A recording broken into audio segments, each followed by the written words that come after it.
Это оперативное видео задержания с поличным сына экс-спикера, а ныне депутата Нижней палаты парламента Кабибулы Джакупова набрало массу просмотров. Возмущению пользователей социальных сетей не было предела. Еще бы заместитель председателя правления акционерного общества «Байтерек Девелопмент» Аслан Джакупов был задержан за систематическое получение взяток в особо крупных размерах. Его подозревают за лоббирование интересов строительных компаний при возведении арендного жилья в регионах в рамках госпрограммы «Нурлы-Жол».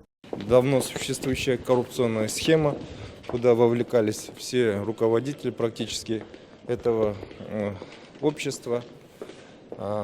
Программа «Нурлы-Жол», вы знаете, это приоритетная программа для нашей страны, поэтому мы постоянно держали оперативный контроль над распределением средств. Поэтому я думаю, что круг лиц, которые будут привлекаться к уголовной ответственности, будет расширяться. Следствие это покажет. Так же, как и регионы, так же, как и предприниматели, которые платили систематическую взятку. По данным Национального бюро по противодействию коррупции, преступная схема, в которую были вовлечены 13 предприятий, была распространена по объектам строительства в 6 городах страны. Кроме Аслана Джакупова, при получении взятки в сумме 28 миллионов тенге задержаны его 2 подчиненных. Весной этого года имя Аслана Джакупова всплыло в так называемых панамских документах, как владельца компании, зарегистрированной в Люксембурге. А его родной брат Аслан Джакупов был указан в панамском досье как бенефициар компании «Болеро Менеджмент». О чем говорить? О чем говорить? Действительно ли это, то есть вы имеете отношение к спискам офшорных вообще? А вы ознакомились с списками?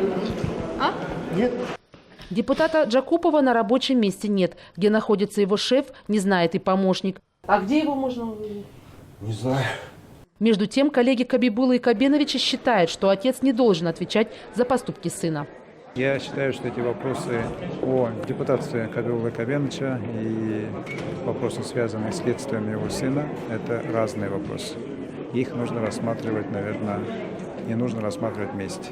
Я думаю, что это не обязательно чей сын, а самое главное, какой проступок тот или иной гражданин республики совершает. И он должен отвечать сам за себя. Это уже не первый скандал с участием взрослых сыновей депутатов. Месяц назад бывшая сноха другого экс-спикера Мажилиса Бахытхожи Исмухамбетова обвинила отца своих 3 несовершеннолетних детей в систематической невыплате алиментов. Но скандал никоим образом не повлиял на карьеру ее бывшего свекра. Выйдет ли сухим из воды Кабибулах Джакупов, покажет время.